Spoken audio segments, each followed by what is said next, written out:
Good morning, families. Welcome back to the American Family Survival Network. I'm your host, Jeffrey Snipes, and we are continuing with the Family Survival System by Frank Mitchell.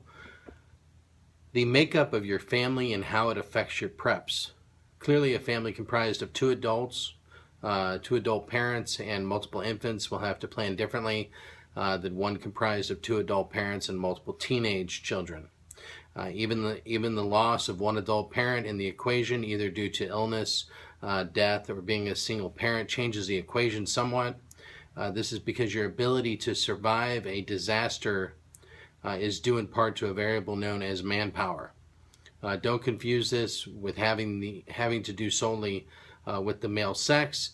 Either simply put, the number of bodies you can throw at a given disaster sometimes has the ability to turn what would be a dangerous situation into something less so.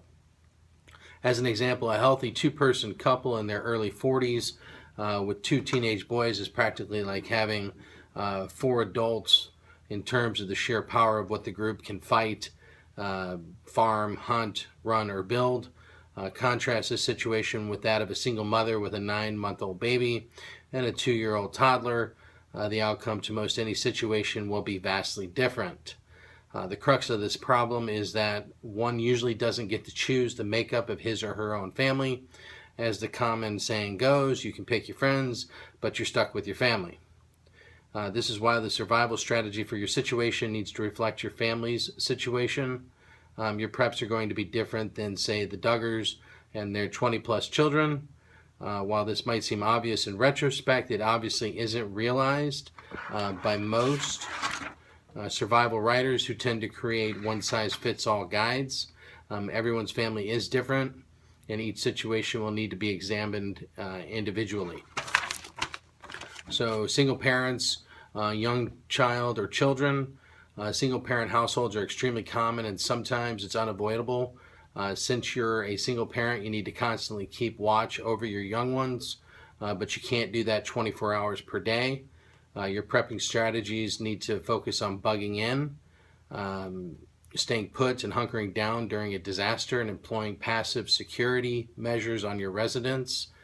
Passive security measures are things like door barricades, fences, and things of that nature. They are on guard even when you can't be. As a single parent, you need to store more food on average than most dual parent households. Because you will not be able to forage while leaving the kids home by themselves. Dual parents, young children, adding another adult to the mix means that you can take turns being on watch and that one parent can forage while the other stays behind. While your food supply will be the same or perhaps a little less than the single parent, young child scenario, your passive security measures won't be nearly as extensive unless you want them to be. Bugging out, leaving your residence in hopes of something better is still a bad idea with young kids, as you'll spend most of your time trying to protect them from common things that kids get into, tripping, touching something dangerous, etc., rather than keeping an eye out for the real threats. Dual parents and teenage children, properly trained, this is practically a small unit. Mobile, fast, and capable, this family can pretty much do it at once. Bug in or bug out, with the proviso that the training and skills need to be in place.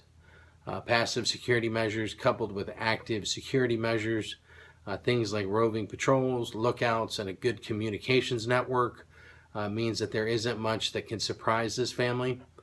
Generally speaking, the spectrum of prepping is basically the older the average age of all the members of the family is, up to about 45 years old, the more options they have. The younger the average age of a family is, the more the scale is weighted to preparations for a bug-in event, as the late night informational declares.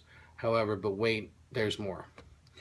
So folks, please go to the American Family Survival Store for all your family's emergency and survival needs. And please remember to protect and safeguard your family. Fear not, and God bless. Thank you so much.